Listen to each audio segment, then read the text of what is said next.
Charlene. How are you? I'm fine. Thank you. How are you? I'm fine. Nice to see you again. We are in the middle of a 12-week series called Life Begins Here, which Mm. happens to be the church's tagline. And if you ever know anyone who wants to use that, we have it copyrighted, and we would be happy to sell it per use. Talking about various blessings and benefits of being connected to the kingdom and relationship with Jesus. And we've talked about salvation and healing. Yes, during church on Sunday, I'll be in a car driving to New Mexico with a bunch of my siblings. We're hiking in the Gila Wilderness, which is southwest Oh, New Mexico, yeah. kind of north of Silver City. I don't know if you're familiar with that area, but I've been through it. That's it. yeah, yeah, we'll be hiking for 4 days, hanging out where ancient Anasazi Indians built various cliff dwellings. It's kind of part of Oh, the cool. network of Mesa Verde, so I'm excited. So anyway, so we're talking about the presence of God. It's like maybe the most Captain Obvious blessing of being connected to Jesus, being in the kingdom, is that you get to interact with God's presence. The great gift, but kind of the missing element for a lot of, especially a lot of Western Christians, is cultivating the presence of God. Yeah. Seems like our Catholic brothers and sisters learned about that way back in the day, and in our protesting separation from them, our being the reformers, I guess. I actually say our, but I don't necessarily think of that as my group.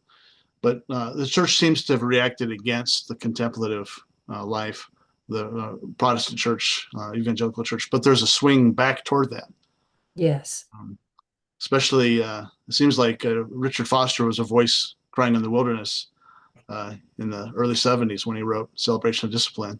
Yes. And I definitely did not want to read that book as a new Christian because it involved discipline. It's a dirty word, is discipline. I can hardly get Christians to read it. So, Yeah, yeah.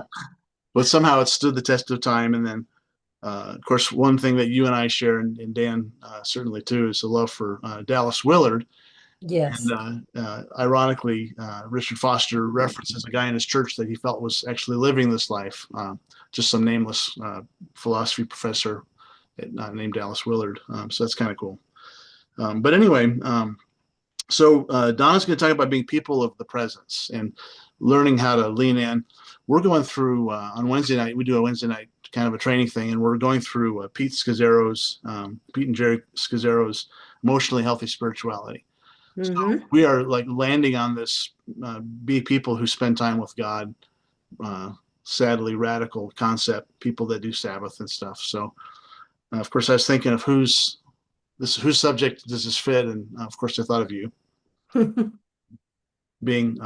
I've just heard rumors of you hiding off and praying all the time from Oh, I wish that were true. from your children when they were kids, and they're just like wanting a glass of milk or something. But Charlene is in a trance. Not even in the third heaven; she's in the fifth heaven, and Whatever. a cup of milk will have to wait. Yes. Yes. Um, Speaking of that, your son will be coming and speaking at our 5-year celebration, which happens. I know. I can't believe it's 5 years. You neither. Yeah, it's been good. I ask people, you thinking about how you ask strangers questions about this subject. So I sort of went shallow, and here's the two questions I asked strangers that I'll also be asking you. And let me just say to our podcast audience, she's had no time to prepare for these questions. All right. So first question: do you ever struggle with being distracted? Oh, gosh. Like all the time. All the time. Dan, And what's and that like and for you? oh, my brain won't shut off. Hmm. Middle of the night is the worst. But if I want to, focus on prayer, even a specific need or whatever, holy smokes, the noise up here is just ridiculous. Hmm. Yeah, Yeah. yeah. It seems like the stuff that we stress out about seems twice as bad in the middle of the night.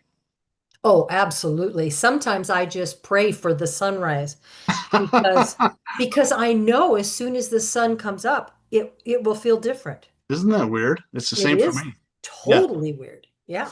Things that are unsolvable and absolutely demoralizing at 2:30 or 3 in the morning uh, Yes. are like no big deal after.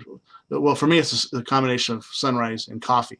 Then it's just everything is fine after that. Yeah, All right.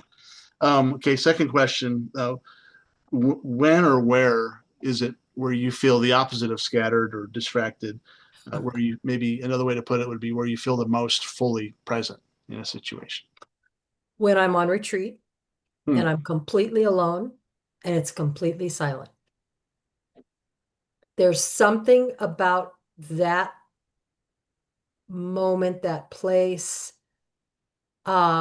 You would think that my brain would just go just as crazy.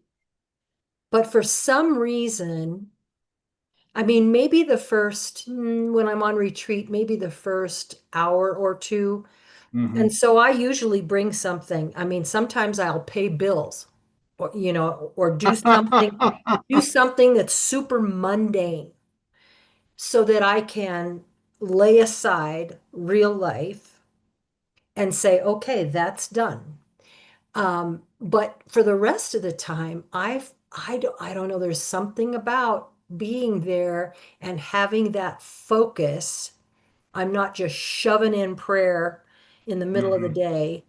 It's a 2 day thing of focus for me, and I can just sit and know that God is there. Hmm. And that is probably uh, I took my oldest daughter up there for her 50th birthday, and I know we were talking about it, and I said, "Yep, this is my happy place. Hmm. This is my happy place." And quite often, I think I've told you this before, the family has said, "Well, when Dan dies, we're just going to drop mom off at some nunnery. She'll be happy there."